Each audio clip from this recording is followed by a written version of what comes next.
সার্টিফিকেটের বান্ডিল বগলে নিয়ে এই দফতর থেকে ওই দফতরে চাকরির জন্য হন্যে হয়ে ঘুরাবে না, বরঞ্চ সার্টিফিকেট তার হাতে আসবে, তার সাথে একটা কাজও তার হাতে চলে আসবে। আমরা সেই শিক্ষা ব্যবস্থাটাও গড়ে তুলতে চাই। আর শিক্ষা জাতির মেরুদণ্ড, সুশিক্ষা যদি একটা জাতিকে দেওয়া হয়, সকল ক্ষেত্রে ভালো মানুষ তৈরি হবে।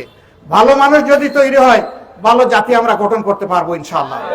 আমরা এই ক্ষেত্রে কোরআনের ভিত্তিতে আপনাদেরকে দাওয়াত দিচ্ছি, আসুন সেই ভালো দেশ, সমাজ, জাতি গঠনের জন্য জামাতে ইসলামী যে উদ্যোগ নিয়েছে, আপনারাও শরিক হন। একটা চাঁদাবাজ, দখলদার মুক্ত, দুর্নীতি, দুঃশাসন মুক্ত, লুটেরা এবং ঘুষ মুক্ত, সুবিচারের, ন্যায় বিচারের একটা বাংলাদেশ গড়ার জন্য আমরা এগিয়ে যাই। আপনারা সবাই সহযোগিতা করলেই সেটা সম্ভব, সহযোগিতা না করলে এটা সম্ভব হবে না। আর যদি দুর্গতি এবং দুঃশাসন সমাজে থাকে, আপনিও ক্ষতিগ্রস্ত হবেন, আমিও ক্ষতিগ্রস্ত হব। এটার হাত থেকে কেউ আমরা রেহাই পাবো না। আমরা আর দুর্নীতির কালো গর্তে পড়তে চাই না। আমরা এখন দেশকে নিয়ে সামনের দিকে, আলোর দিকে আগাতে চাই।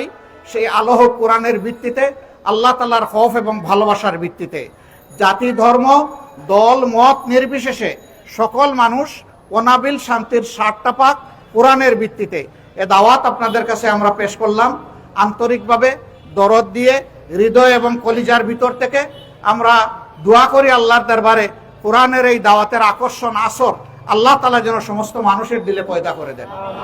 তাহলে দুনিয়া আমাদের ভালো, আখিরাতও আমাদের ভালো। দুনিয়া হবে শান্তির এবং সম্মানের, আখিরাত হবে মুক্তির এবং জান্নাতের। আল্লাহ রাব্বুল আলামিনের কাছে সেইরকম একটা সমাজ গড়ার প্রত্যয় এবং সহযোগিতা কামনা করে আমার কথা এখানেই